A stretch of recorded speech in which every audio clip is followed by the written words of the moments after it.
പല ആൾക്കാരും പറയാറുണ്ടല്ലേ, ഞാൻ എൻ്റെ കാര്യങ്ങൾ മാത്രം നോക്കി ജീവിക്കും, ഞാൻ എനിക്ക് ഇഷ്ടപ്പെട്ട കാര്യങ്ങൾ മാത്രമാണ് ഇന്ന് ചെയ്യാൻ പോകുന്നത്, ഇത്രയും കാലം ഞാൻ മറ്റുള്ളവർക്ക് വേണ്ടി ജീവിച്ചു, അല്ലെങ്കിൽ മറ്റുള്ളവർ പറഞ്ഞ പോലെ ജീവിച്ചു. ഇങ്ങനെ പറഞ്ഞുകൊണ്ടിരിക്കുന്ന ആൾക്കാർ കുറെ അധികം ഉണ്ട്.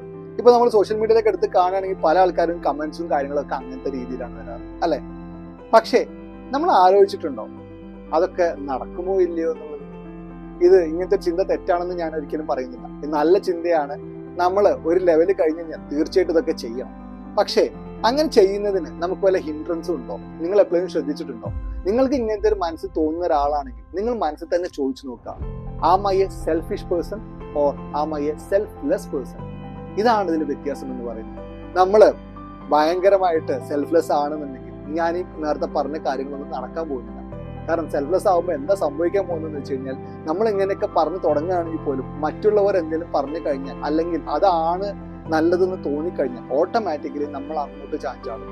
അപ്പോൾ നമ്മൾ ഈ പറഞ്ഞുകൊണ്ടിരിക്കുന്ന കാര്യങ്ങളൊന്നും നമ്മൾ ചെയ്യാൻ പോകുന്നില്ല. പക്ഷെ സെൽഫിഷ് ആണെന്നുണ്ടെങ്കിൽ നമുക്കറിയാം, നമ്മളെ കാര്യം നോക്കി പോകണം, എന്തൊക്കെ സംഭവിച്ചാലും ഞാൻ ഇതിന് മാത്രമേ പോവുള്ളൂ എന്നൊരു തോന്നൽ നമുക്കതുണ്ടാവും. പക്ഷേ സെൽഫിഷ്നെസ് നല്ലതാണോ എന്ന് ചോദിച്ചു കഴിഞ്ഞാൽ ഐ ഡോണ്ട് നോ. സെൽഫിഷ്നെസ് എല്ലാ സമയത്തും നല്ലതല്ല. പക്ഷേ ചില സമയത്ത് സെൽഫിഷ്നെസ് നല്ലതാണ്. സെൽഫ്ലെസ് ആകണ്ടേ നമ്മളെന്ന് ചോദിച്ചു കഴിഞ്ഞാൽ ഒബ്വിയസ്ലി നമ്മൾ സെൽഫ്ലെസ് ആകണം. പക്ഷെ എപ്പോഴും അത് അങ്ങനെ ആവണം എന്ന് വെച്ച് കഴിഞ്ഞാൽ ഒരിക്കലുമല്ല. അപ്പോ ഇങ്ങനത്തെ ചിന്തകളുള്ള ആളാണ് നമ്മൾ നമ്മളെ തന്നെ അനലൈസ് ചെയ്യാം. Am I a selfless person or am I a selfish person? അങ്ങനെയാണെങ്കിൽ കംപ്ലീറ്റ് സെൽഫ്ലെസ് ആണെങ്കിൽ കുറച്ച് നമ്മൾ സെൽഫിഷ് ആവാം, മൊത്തത്തിൽ സെൽഫിഷ് ആണെങ്കിൽ നമ്മൾ കുറച്ച് സെൽഫ്ലെസ്നെസ് ആവാം.